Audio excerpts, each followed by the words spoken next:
అందరికీ ఈరోజు మరి కర్ణపురం చర్చ్లో మనం ఉన్నాం. చాలా అద్భుతమైన చర్చ్. దీని కట్టడాలు చూస్తే ఆ పూర్వ విషయాలు మనం చూస్తే ఇంతవరకు ఆ ఫ్లెక్సీ మీద మరి 1998లో ప్రారంభించబడింది. పాల్సన్ గారి బ్రదరు వారి ఆధ్వర్యంలో.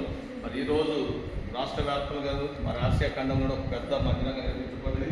మనం చూస్తున్న ఈ మెయిన్ డోర్ అంటే 17 ఫీట్ల ఎత్తైనది. మరి దీనికి ప్రయాసపడిన వాళ్ళు 500 మంది కూలీలుగా విశ్వాసులే వచ్చి ప్రతిదినం పనిచేసి ఈ మందిర నిర్మాణంలో అందరూ కూడా సహకరించున్నారు. మరి ఇలాంటి మందిరాన్ని చూడడానికి దేవుడు ఈ దినం మనందరికీ ఒక అవకాశాన్ని ఇచ్చేటట్టు మనం చాలా ధన్యవాదాలు భావించాలి.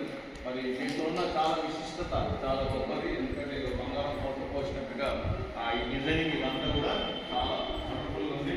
ఈ స్ట్రక్చర్ చూసారంటే ఇది చాలా ఉంటుందండి. ఇది చాలా దాంట్లోకి తీయబడింది. 17 ఫీట్ల ఎత్తు కలిగిన ఈ ఉడన్ కర్ర. మరి దీని ద్వారా